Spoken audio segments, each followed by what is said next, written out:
Hello friends, Assalamualaikum. আমি নুসরাত জাহান আজকে তোমাদের সাথে শেয়ার করব how to use Excel spreadsheet in MS Word document Bangla. অর্থাৎ আজকে আমি তোমাদের সাথে শেয়ার করব কিভাবে আমরা এমএস ওয়ার্ড ডকুমেন্টের মধ্যে এক্সেল স্প্রেডশিট ব্যবহার করতে পারি। তো কাজটা করার জন্য এটা আমরা মিনিমাইজ করলাম।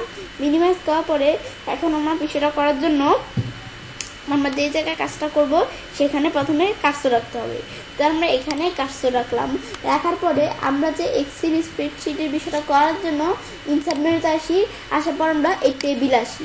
টেবিল আসার পরে এই যে এক্সেল স্প্রেডশিট এখানে ক্লিক করি। ক্লিক করলে এখন আমরা এরকম একটা চলে আসবে।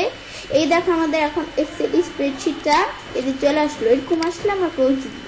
ক্লোজ দেওয়ার পরে এটা দ্বারা আমাদের কিন্তু এখান থেকে একটা এক্সেলের স্প্রেডশিটের মতো চলে আসলো। এই দেখো আমাদের এক্সেল যে ডকুমেন্টটা যখন আমরা ওপেন করি, এই যে এক্সেল ওপেন করি, এক্সেল ওপেন করলে এক্সেলের মধ্যে দেখো insert, page layout, formula, menu আছে। এগুলো কিন্তু আমি যে এক্সেল ওপেন করি, এক্সেলটা একটু ওপেন করে তোমাদের দেখাচ্ছি বিষয়টা। এই দেখো এক্সেলের মধ্যে hook, menu, insert, page layout, formula, data, review এগুলো আছে না। আমি যদি যেদিকে আসলে এখানেও দেখো যে এই বিষয়গুলো আসতেছে। এই যে এখান থেকে আমরা চাইলে এক্সেলের মধ্যে বিষয়গুলো করতে পারি। এখন আমি ধরো এক্সেলের মধ্যে এই যে আমরা যা আছে সব কিন্তু এদিকে চলে আসছে এখান থেকে এই এক্সেল স্প্রেডশিটের বিষয়টা এটা। এখন আমি ধরো এখানে কিছু ডাটা লিখি। আমি ধরো এখানে একটা ডাটা লিখলাম। ব্যাস আমি ধরো এখানে কিছু ডাটা লিখলাম জাস্ট তোমাদের বিষয়টা দেখানোর জন্য। ব্যাস এখন যখন ডাটাটা আমরা লিখলাম, লেখার পরে এখন আমি যদি আমরা এটা সাম করতে চাই, তা আমি এখন কিন্তু ইকুয়াল দিয়া এই যে সাম করি।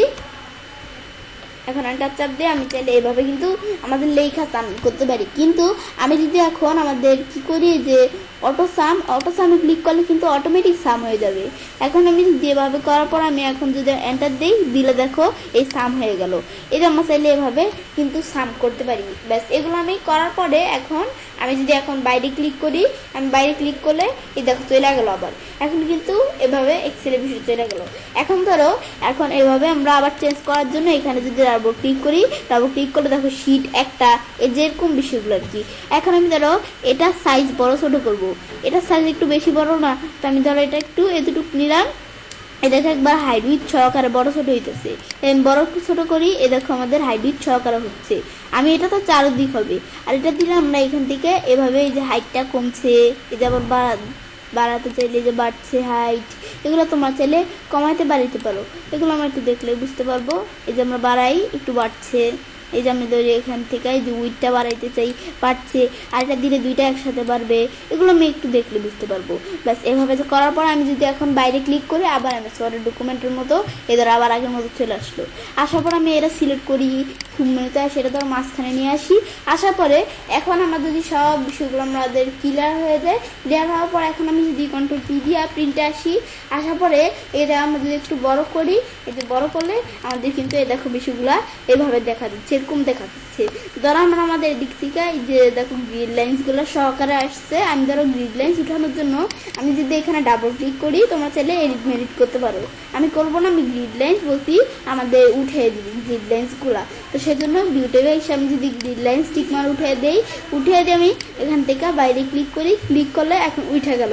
এবার আমাদের গ্রিড লাইন্সগুলো উঠে গেছে। এখন আমি যদি ফাইল মেনুতে এসে প্রিন্টে আসি, বা আমি কন্ট্রোল পি দিয়ে আমাদের প্রিন্টে আসলে এখন আমি যদি একটু সাইজটা বড় করি, বড় করলে এই দেখো আমরা গ্রিড লাইন্সগুলো কিন্তু উঠে গেছে। দেখো গ্রিড লাইন্সগুলো উঠা ডাইরেক্ট যেরকম লেখা চলে আসছে। এগুলো আমি চাইলে এখন আমরা যদি প্রিন্ট করতে চাই করতে পারো তোমরা। ব্যাস এটা আমরা এক্সেল স্প্রেডশিটের বিষয়গুলো দেখলাম। এই বিষয়গুলো আমরা করতে পারি মূলত। এটাই হচ্ছে আমাদের এক্সেল স্প্রেডশিটের বিষয়। এখন বিষয়টা দেখার পর এভাবে আমরা চাইলে কাজটা করতে পারি। এভাবে আমরা খুব সহজেই এমএস ওয়ার্ডের ডকুমেন্টের মধ্যে এক্সেল স্প্রেডশিট ব্যবহার করতে পারি। ফ্রেন্ডস, আমার আজকের এই ভিডিওটি যদি তোমাদের ভালো লেগে থাকে তো আমার চ্যানেলটি সাবস্ক্রাইব, লাইক, কমেন্ট সবার সাথে শেয়ার করবে।